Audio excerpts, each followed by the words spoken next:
a ser parte de un nuevo fracaso que traiga a los kirchneristas de vuelta. Yo los quiero sacar a los kirchneristas. No quiero hacer a Máximo Kirchner presidente en el 2027.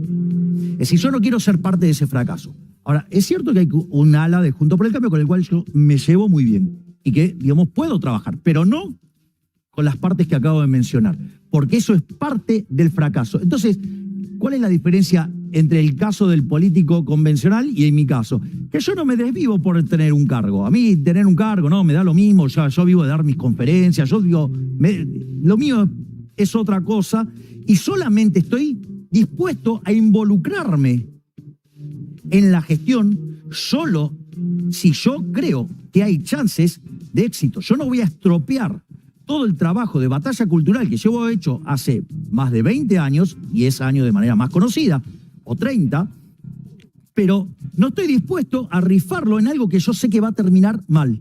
Entonces, esa es mi opinión, Bueno, volvamos al tema de la dolarización para ordenar un poco la conversación, después vamos a volver sobre la política, pero exactamente lo que dijo Cavallo, bueno, en ese fragmento justo hablaba de la política, de usted y de Ricardo López Murphy. Me gustaría volver al tema de la dolarización porque él hablaba de, en la actualidad, autorizar el uso del dólar para todo tipo de transacciones y hablaba de un escenario de régimen bimonetario, ¿no? Hay quienes cuestionan la idea de la dolarización por esta idea de la pérdida de la soberanía monetaria. Hay que preguntarse también qué soberanía monetaria hay cuando la moneda no vale nada o no puede preservar su valor, pero igualmente vayamos a ese punto. ¿Cómo se implementaría un esquema de dolarización hoy? Vamos por partes, por favor. Primero, yo no adhiero al régimen bimonetario. Porque la pregunta es, ¿vos preferís tener dólares o pesos? Dólares. Me gustaría que el peso valga algo, pero el dólar preserva su valor. Pero lo voy a poner de manera áspera. El peso es la moneda que emite el político argentino. Por ende, no puede valer ni excremento porque esas basuras no sirven ni para abono. ¿Está claro? Es decir, y eso, digamos, en todo el arco político, en su gran mayoría, en la madriguera donde yo tengo que trabajar, la madriguera es un nido de ratas. ¿Sí? Digo, o sea, punto. ¿No fue eso para el Congreso? No, para nada. Digo, o sea, es lo que yo digo, o sea, siento y vivo a día cuando los veo. Bueno, pero Javier, para la última vez que estuvimos, conversamos y yo le pregunté si usted era la antipolítica y me contestó, no soy la antipolítica, creo en la política y convenimos en que la solución es una solución política, no se puede llamar madriguera a toda la clase política. No, dije que digo en su gran mayoría. Dije en su gran mayoría, no dije todo. Igual es ofensivo, ¿no?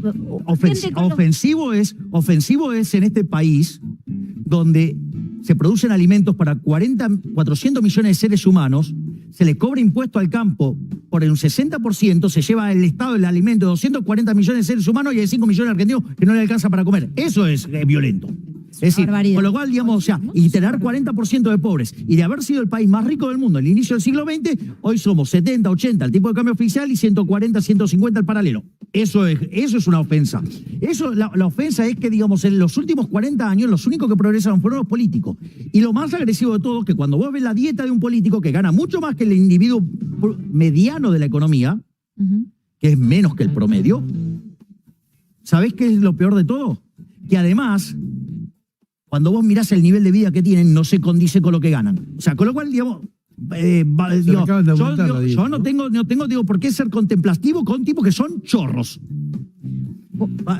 Cerremos esta conversación, volvamos a la dolarización. Vamos, ¿por qué, digamos, régimen bimonetario no? Porque el problema que va a pasar es que hay una parte que opera en dólares y le va a ir bien. Y la parte que va en peso, que va a quedar funcionando con la moneda del político argentino, va a quedar en peso y lo vas a arruinar. Es decir, los pobres van a ser más pobres. Es decir, porque se te va a derrumbar la demanda de peso, porque nadie lo va a querer tener, se van a ir todos al dólar. Ese switch de portafolio vos lo estás fogoneando, lo estás fomentando y con una caída de la demanda de dinero, la cantidad de pobres indigentes que vas a generar es impresionante y vas a tener un estallido social enorme. Punto uno. Por eso yo no quiero el régimen bimonetario. La dolarización. Lo primero que hay que entender es por qué existe el Banco Central. Este debate arrancó a mediados del siglo XVI, allá por 1550 en la Escuela de Salamanca. entre lo que se llamaba la escuela monetaria, la Currency School, y la escuela bancaria.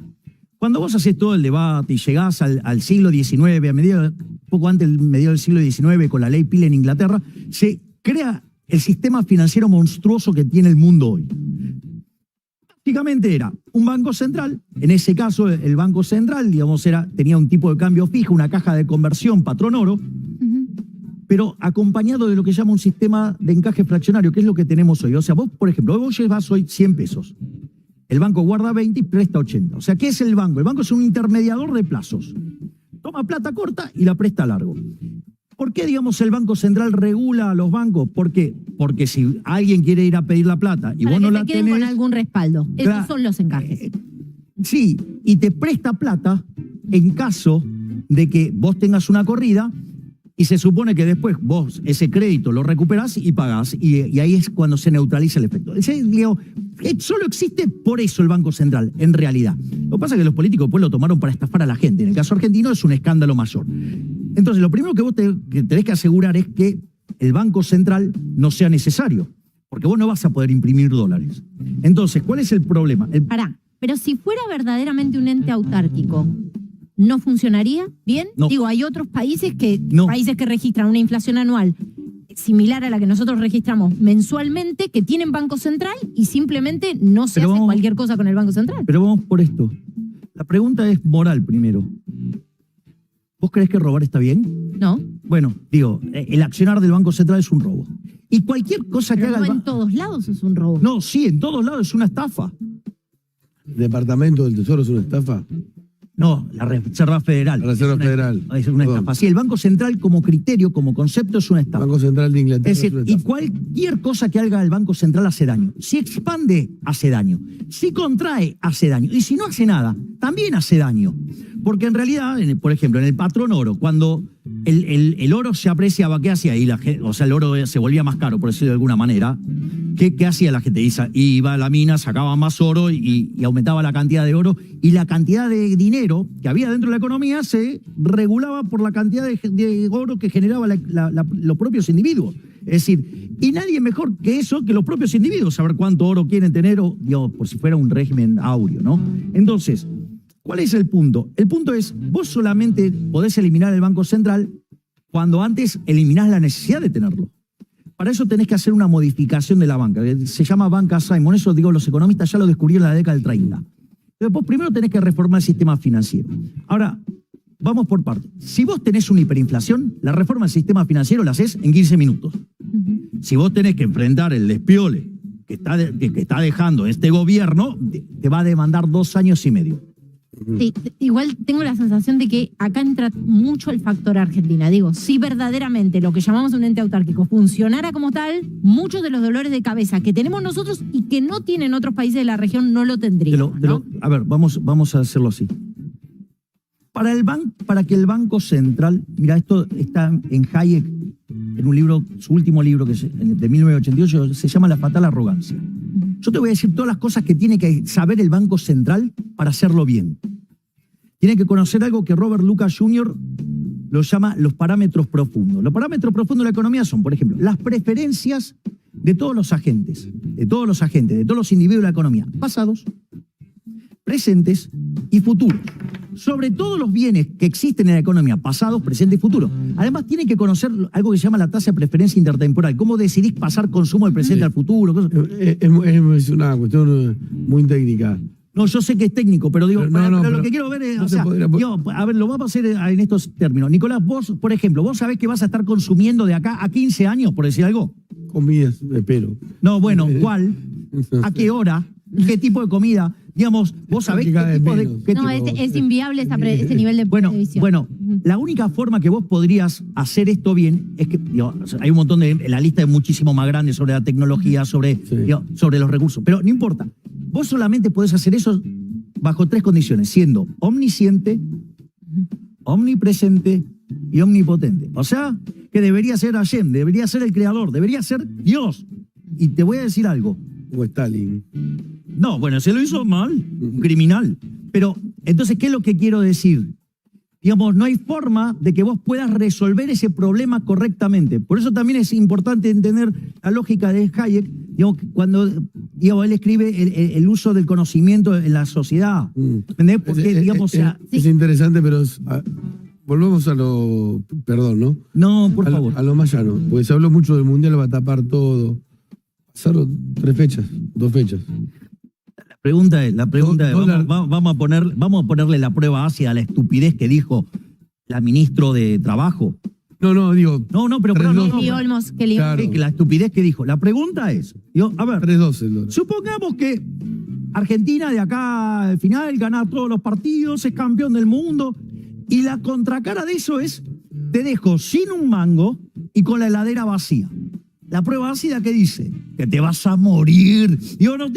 Está claro que eso es una estupidez que no soporta, Sí. No, que justamente el ejemplo de hoy es, ¿qué pasó que el dólar se fue a 3.12? porque ¿Eso va a generar más inflación? bueno, porque ¿cuál es el problema? Lo que vos estás viendo es la posibilidad que se quintuplique los pasivos remunerados del Banco Central. Entonces, vos, eso que te dice, y de cara al futuro tenés un montón de inflación. Entonces, si vos vas a tener inflación, vas a demandar más, vos querés tener, si hay mucha más inflación, ¿vas a querer tener más peso o menos? Y Depende menos. cuánto sea más. Ve. A ver, ¿a usted le gustaría ser el próximo presidente? ¿Le gusta? Yo trabajo Para un proyecto en el para que un podría proyecto ser... en el cual yo podría ser el presidente. Bueno, pero usted está describiendo un escenario donde, y estoy citando textual porque le hice la repregunta, un escenario en el que se entregaría una suerte de bomba de tiempo en términos económicos. Habló de lo que pasa con las LELIQs, habló de la base monetaria. La pregunta es, ¿por qué querría ser presidente en ese escenario tan apremiante? ¿Cree que puede solucionarlo? ¿Cree que es viable? ¿O cree que...? Porque yo creo que una Argentina mejor es posible. Y que sí se puede arreglar. Y que, a diferencia de los otros, yo sí sé cómo se arregla. Pero no solo que sé sé lo que hay que hacer, cómo hay que hacerlo, pero además tengo el coraje para hacerlo. Nadie en la oposición tiene el coraje para hacerlo. No. Si le demuestran que sí. Ayer Cavallo decía, me gustaría que Milei y López Murphy aporten a un equipo económico. Yo no me puedo sentar con el señor López Murphy. ¿Por qué? Por el comportamiento de sumarse a una coalición socialdemócrata traicionando los valores de la libertad. Bueno, y con Patricia Bullrich entonces tampoco. No, digamos, no ha hecho la prédica que ha hecho López Murphy, no ha dicho las cosas que dijo López Murphy de mí, tratándome de kirchnerista de derecha, tratándome de castrista, tratándome de chavista. ¿Pero no le perdonaría eso para... No. A ver, yo daba conferencias con él. Él ha leído libros míos, él ha prologado libros, yo he sido parte de sus libros. Digamos, ese tipo de ofensas no hay retorno sobre esos niveles de traición. Pero ni siquiera, esto es interesante. No hay retorno sobre la traición.